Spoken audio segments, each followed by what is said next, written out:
I'm Nate. I'm Nick. I'm Steve. I'm Les. And I'm Patty. And we are SpellBook!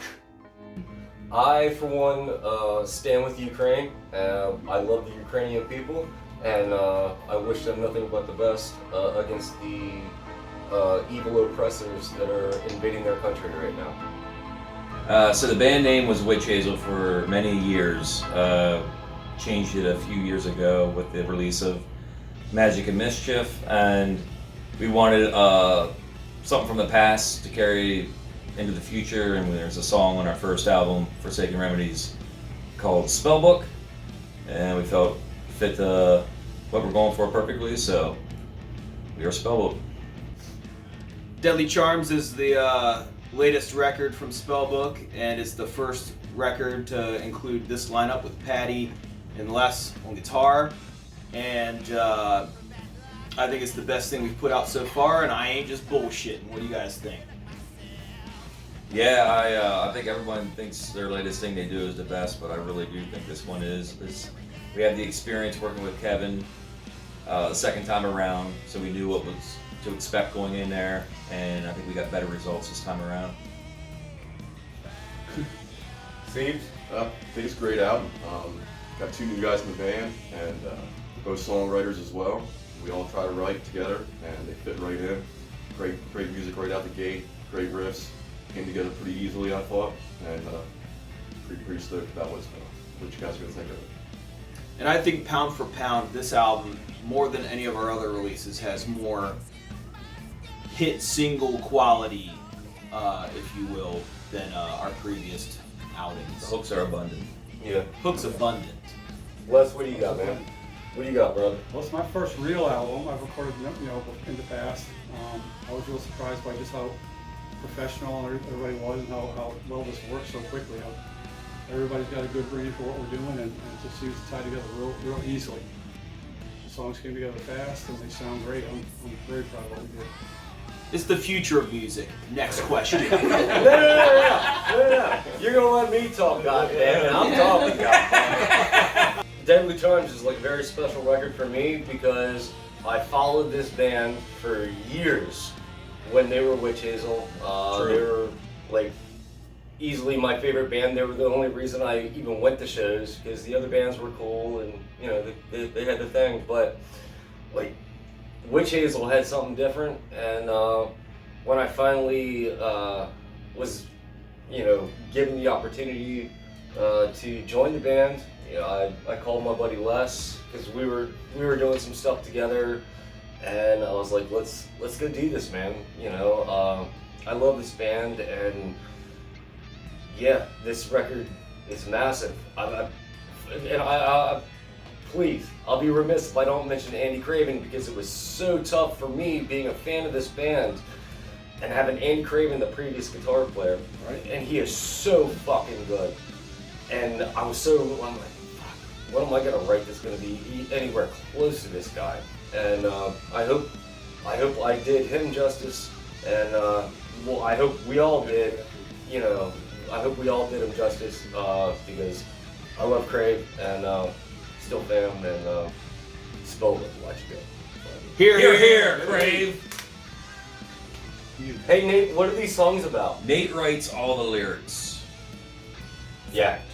I'm not sure what they're all about. So the lyrics regarding this album is a little different from our previous stuff as well. Our last record, Magic and Mischief, dealt more with fantasy and fictional things like that. This album is much more horror-based and reality-based. Most of the songs, well, some of the songs I should say, deal with our local folklore here in York, Pennsylvania, dealing with witches. A lot of our history comes from that era and that folklore, and we wanted to represent that and shine a little more light on that than it has been in the past. Ranging from, like I said, horror to reality, everything from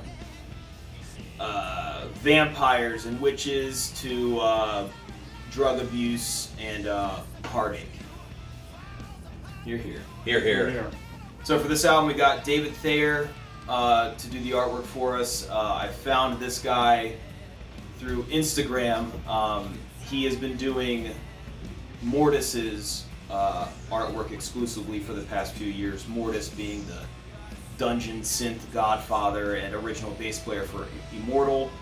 Fell in love with his work as soon as I saw it, and actually was in contact with him for our last record, Magic and Mischief, but scheduling wise it didn't work out. So once we got Magic and Mischief out and started working on the new album, we knew right away that I wanted to work with David Thayer.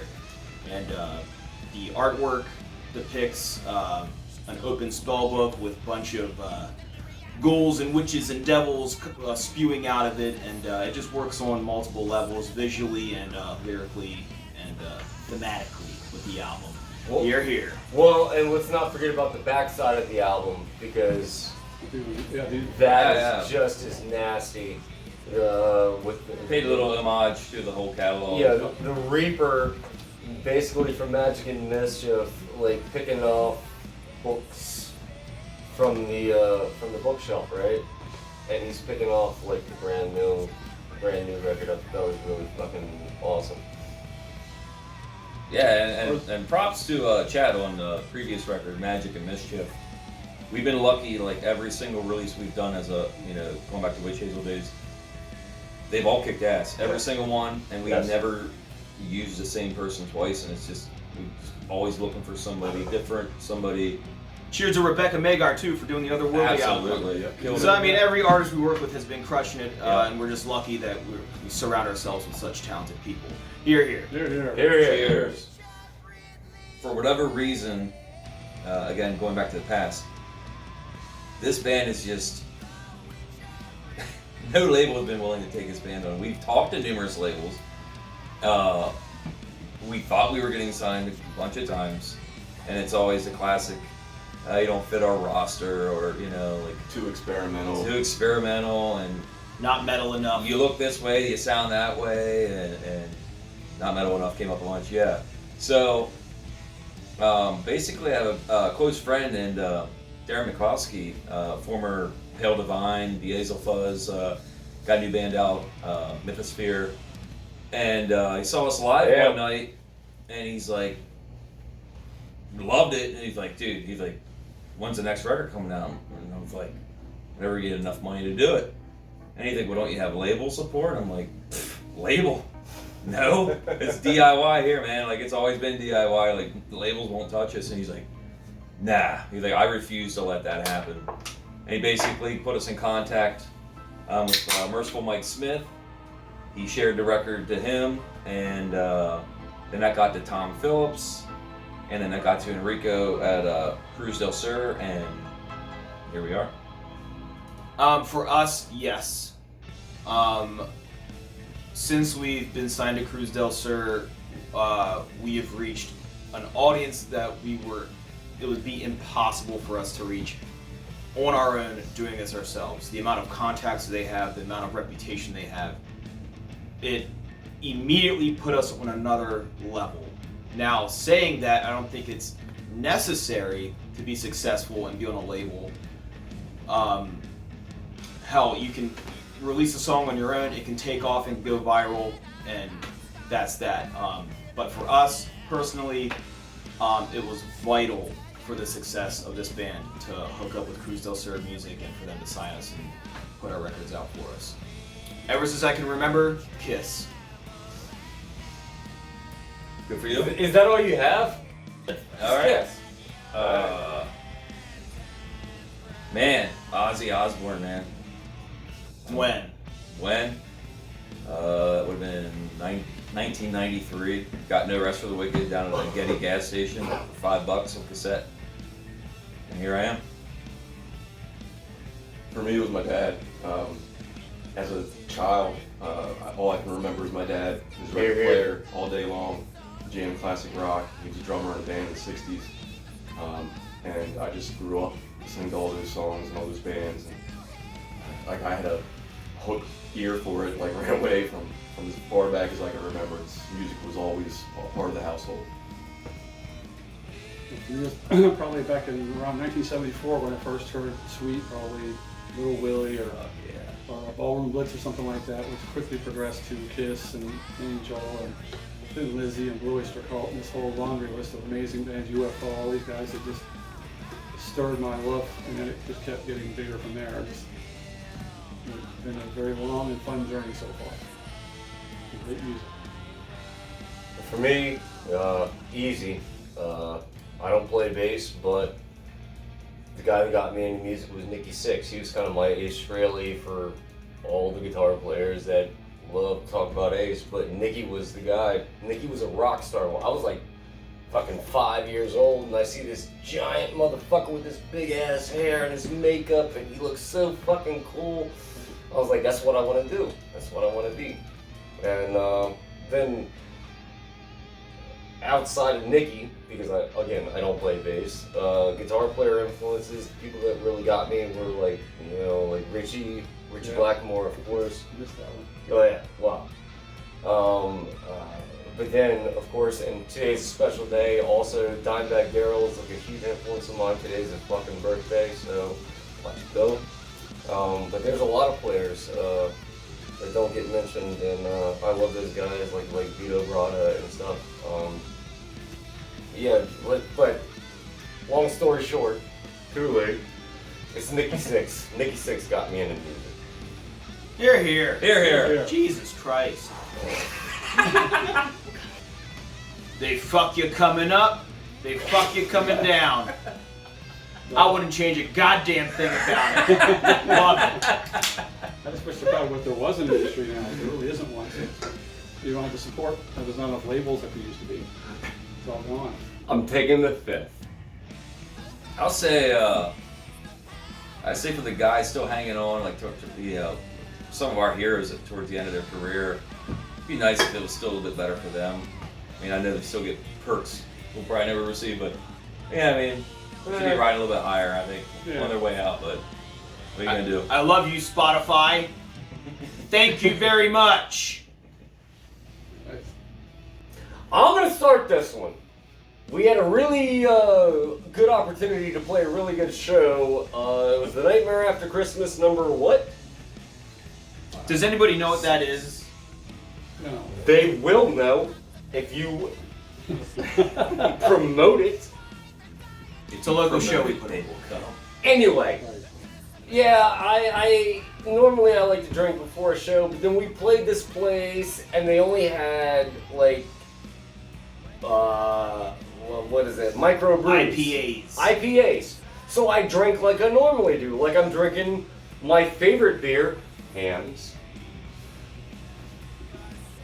But instead this night there were no Hams and I drank IPAs the whole night, and by the time we hit the stage, I was ripped. And I didn't even know what a guitar looked like. So yeah, that was an epic fail for me. I didn't even know how to play. I forgot how to play guitar.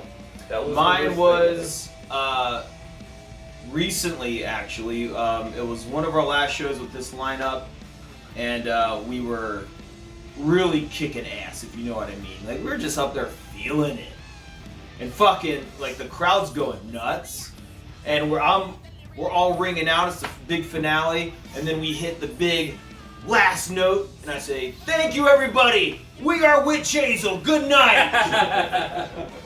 Yeah. Yeah. Yeah. Sorry, 15 years of being called Witch Hazel. Yeah. My brain took a shit, and it just felt like I ruined the entire show. Nikki, you got one. Epic fails. Nikki, you got one. Baltimore, Maryland, 5 or 6 years ago. 4 people there. So we're just like, fuck it, let's just get hammered. I couldn't walk. So it was a success. I couldn't walk. I tried to go to the pisser, I had to piss so bad and I couldn't even get there, so I just sat back down. So which means him, Craven, had to set up my drum set for me. So you can imagine how well that went. What you got, Steve? For me, the one that sticks out was we played a show in Harrisburg, And I'm on stage and I'm playing and I'm like, I don't know why this doesn't sound right. I had used somebody else's, cabinet for the bass, but I was like, this just doesn't sound right. I don't know what the hell's going on. And played through it, just kept wondering what the hell's happening. And get done playing, I go to unplug everything and realize I never turned my pedal board on. So I was just playing dry bass out of the Hell amp. yeah. And just, So Shit all right, happens. well that explains that. Shit happens. That's just a rock and roll It reaction. is. Mine was just a recent one. It was not a huge fail, but nonetheless it was. We were doing this show at Central York Market there, and I got my wireless on. I frequently like to run around in the crowd out there and just play. And I stepped over all the monitors and what have you, and I actually dragged the power cord out of my pedal board. And luckily I was able to get it bent over, plugged in and recycled in time for my solo, which was not too long after. Which is the important part. Which Let's is face yeah, it. well, yeah.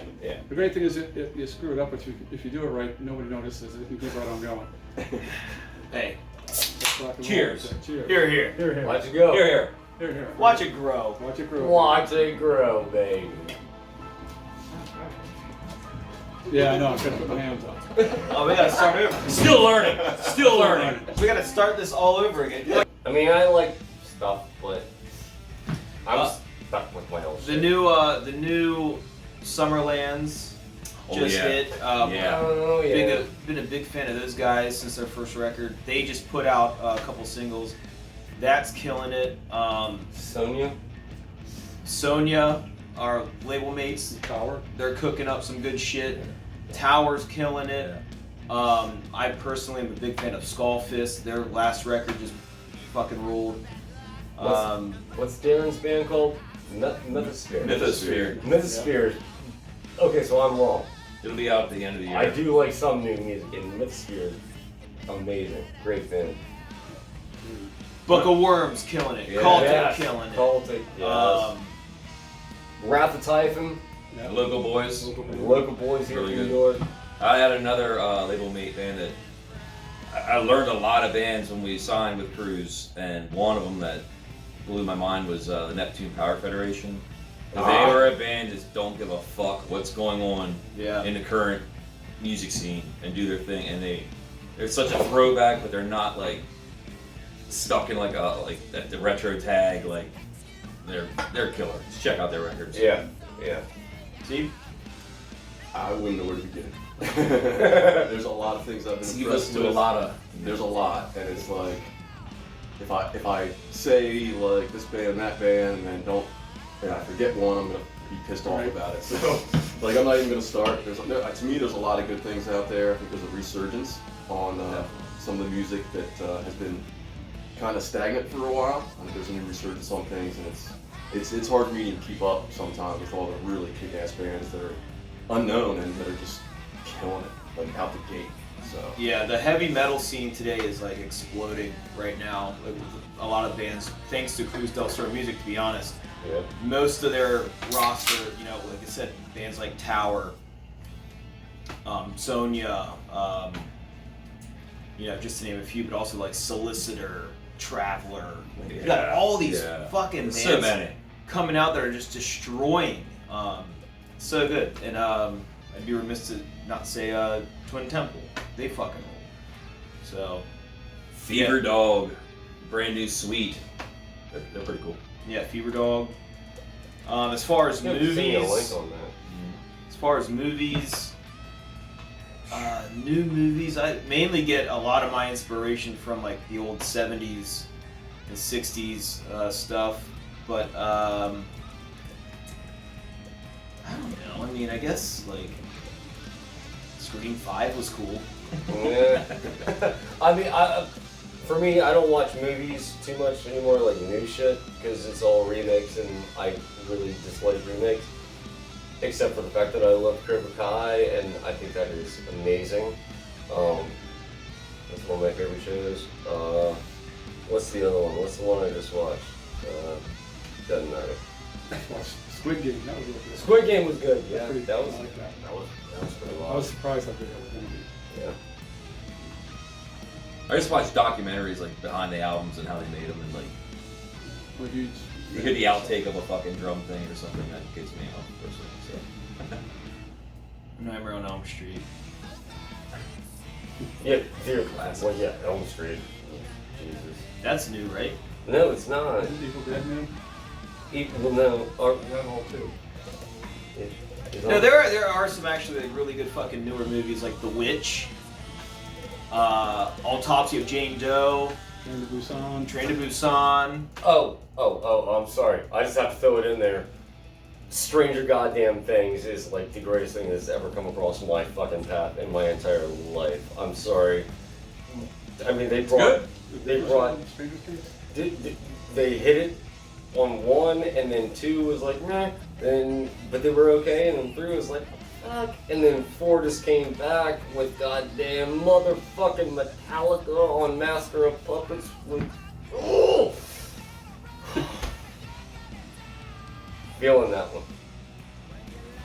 Here, here. There it is. Come on. Rap boys. Yeah, there's some good ones out there. Dude, Wrath Typhon is amazing. Cultic is brutal as hell.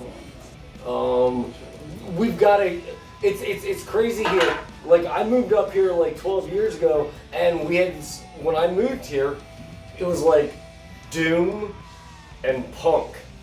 Like, legit, like, not like fake anything. Like, it blew my mind. I'm like, what the hell? So you got like the doom guys and like the like some of the thrashier guys, but you've also got like MC Heiser with Old Tigers. Who are some of the other punk bands? God, I think the thing is like we've never considered ourselves a metal band. We're not. We started this band as a 70s rock and roll, and to this day, I don't think we've really diversed, from that.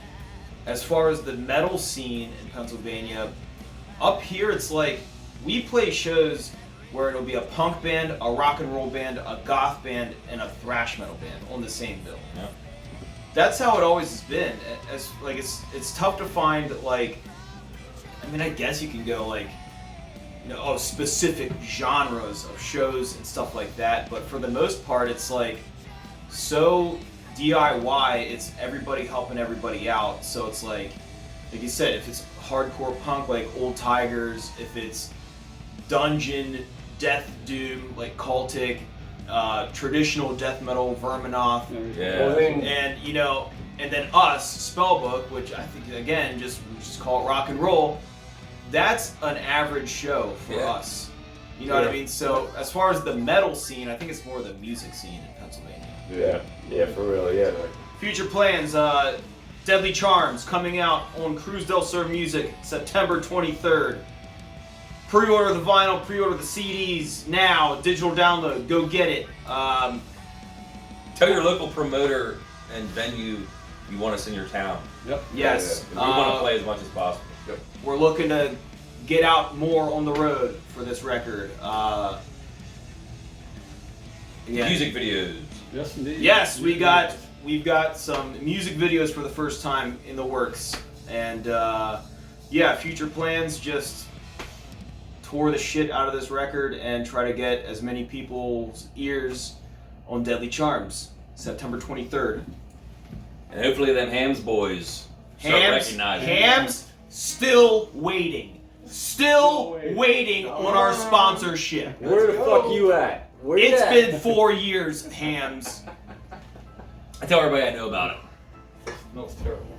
I know 4 people. Here, here. Jesus Here. Christ. Here. Here. Rock and roll. See y'all on the road. See, hey, see, Pat, I'll cheer Les, everybody Les. as much as I can. Nick. I say God bless. Bless up. Watch it grow. Amen to that. That's some good shit, man.